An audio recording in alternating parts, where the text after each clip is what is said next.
Hey everyone, welcome back to my channel. Today we have something exciting, the idle grinder. I'll be unboxing it, showing you all the parts, assembling it step by step, and finally testing how well it works. So let's get started. Here's the box, nicely packed. Let's open it and see what's inside. We have the main grinder body, the grinding wheel, the safety guard, the wrench, and the user manual. Everything looks well packed and of good quality. Now let's assemble it.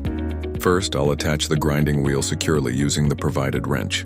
Then I'll fix the safety guard in place. It's important to tighten everything properly for safety. And that's it.